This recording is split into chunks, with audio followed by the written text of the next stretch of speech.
And then let's move over to Rangers with a shocking rumor of Greg Taylor linked with a move to Rangers. Could we really see a Celtic player make that direct move from Celtic to Rangers?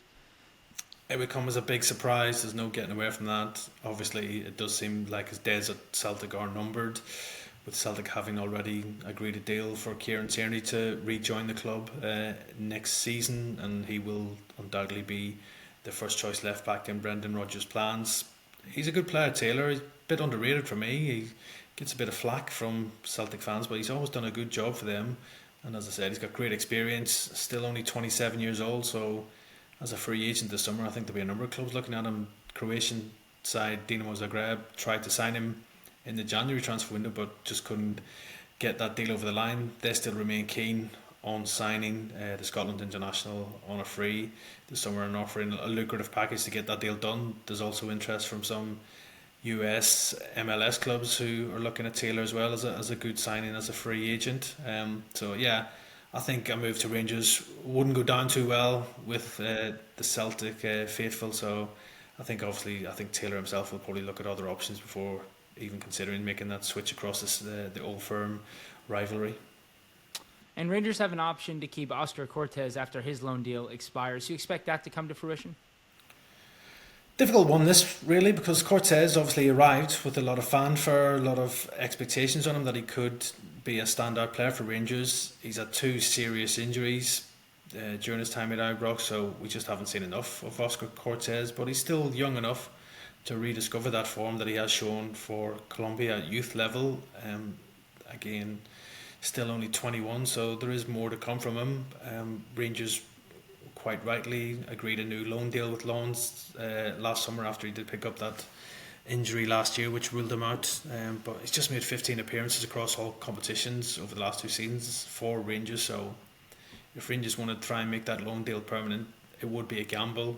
I think between now and the end of the season, Cortez would need to get a run in the side and prove that he could be an answer to their problems on the left wing. Nobody's really nailed down that position in the left wing for Rangers. So Cortez been very unlucky with injuries, but again, he probably right now he's yet to make that impact for Rangers. The fans have been impressed by him whenever they have seen him, and thankfully for him, right now he's back to fitness. He was on the bench against Dundee last time out as well. But the key for Cortez, if he is to try and make this loan move into a permanent one, he has to show what he can do, and he's got between now and the end of the season to do that.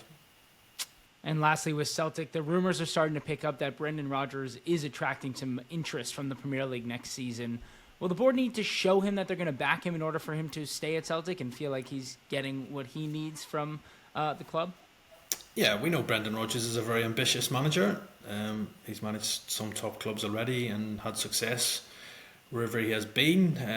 I think himself, for Brendan, obviously he left Celtic at that time to go to Leicester and did a very good job there, helping them qualify for Europe and winning the FA Cup as well. And now he's gone back up to Celtic and obviously has done as well as he did in his first spell, and Celtic are dominating up now in Scotland. But he wants to go take Celtic to that next level. He's had a taste of it this year when they've done better in the Champions League than they have in recent seasons, so he'll be looking to build on that. And the thing for Brendan Rodgers will be that he will be hoping the club will back him, the board will back him in the transfer window, because obviously we've seen in the last couple of windows probably Celtic have sold their two best players. Matt O'Reilly made the move down to Brighton for big money.